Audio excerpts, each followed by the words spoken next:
Well, welcome back to the Cottage Farmstead Kitchen. I'm Rebecca, this is my husband Nathan, and this video is inspired by a request from one of y'all. Someone asked us to talk about compost a little bit more, as it can be kind of mystifying. A lot of times when you go online and you Google it, there seems to be so many rules that you only have this percentage of that, and you gotta make sure this is balanced, and it seems almost too scientific to be something that you could just do in your backyard. So we have filled up our compost bin this week, and so we're getting ready to take a walk outside to dump in our compost pile, and we thought we'd show you what's in our compost bin, how simple it is, and how simple it is to just go and dump it outside, and how to manage it. So first up, what is in our compost bin? It is pretty much a little bit of everything. You'll find orange peels in there, you'll find coffee grounds from this morning, we had potatoes this week, all of our eggshells end up with there. You can put just about any organic material that can process and compost at a lower temperature. So you wouldn't necessarily want to put dairy products in here because that could attract different critters, but then also ferment into different types of bacteria. So definitely all of your vegetables, fruit, your root cuttings, your coffee grounds, tea bags, eggshells, any of those sort of items that are basically just not meat or milk product. So, like he was saying inside, that you can decompose things like meat and dairy and bones and oils and things if you have a high enough temperature. But when you have a lower temperature, they just don't decompose as well. It'll be smelly, you'll have the coons out there. So it's just not something that is as easy to do in your backyard unless you want to manage it a whole lot more. And so what we try to do is just put our compost outside, layer it with leaves or some other natural product. It helps keep the area a little bit tidier, prevents the coons from coming in as quickly, but also by the layering, you just naturally get a hotter compost temperature than if you were just to put everything in at the same time. Part of this is the science behind it pertaining to balancing your carbon and nitrogen. But really, you don't have to worry about that so much if you just apply this simple principle. And then it's just more of a matter of getting into a rhythm and a routine of putting your anything that is compostable out there to let the magic happen.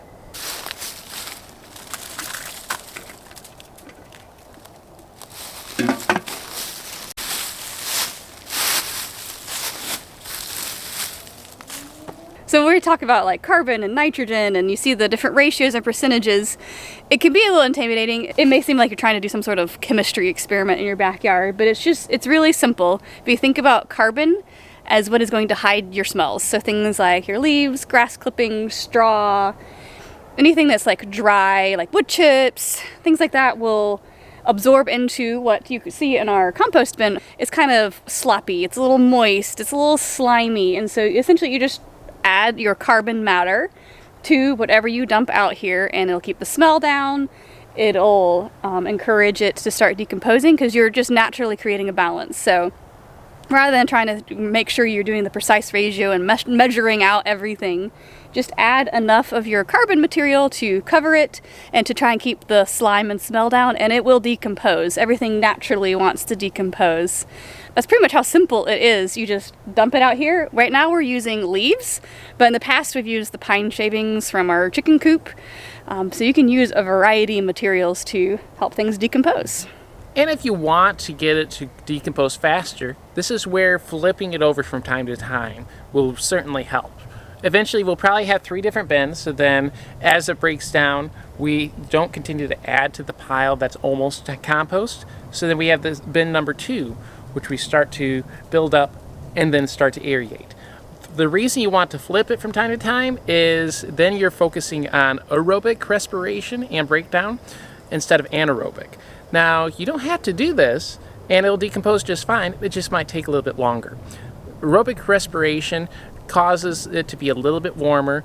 That type of bacteria breaks down a little bit faster and won't be as smelly. So there are some benefits, it just takes more time. So a lot of it depends on your perspective and what type of time you want to invest into your composting system.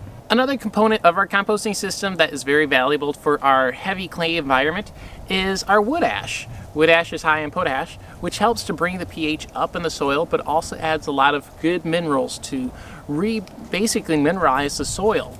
which around the field that we're trying to start our gardens is going to be important, especially since our pH ranges between 5.2 and 5.7, which is pretty acidic. Some plants like your azaleas, hydrangeas, blueberries will really thrive in that environment, but especially our leafy greens will really appreciate this.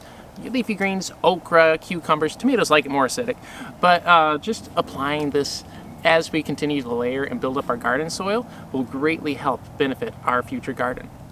I'll add some of this to the compost pile as well, just so that we're incorporating additional bacteria strains. And another thing that's really simple to do, doesn't take a lot of time, go out to the woods if you have some, or someplace where you have richer, loamier soil. Just one shovelful of that will help inoculate that compost pile to jumpstart the type of enzymes and bacteria that are there to break it down much quicker. So just like that, we just literally walk out our back door, go to the compost bin, dump it on top, add a little bit of leaves or pine shavings or mulch on there, and that's it. We do have a habit of going and rinsing out the compost bin. As you can see, it is a little slimy in there, so we give it a good rinse out, dump it again, the little bit of water on the compost pile, and take it back inside because we don't want it to smell inside. One thing you could look for when you're looking for an indoor compost bin, try to find one that has a carbon filter built into the lid, which allows some air to go in. The combination of those two things will prevent anaerobic bacteria, which is your smelly bacteria, from being inside, and the carbon just naturally filters out that air that's respiring throughout to prevent it from becoming a sneaky mess. But rinsing certainly helps.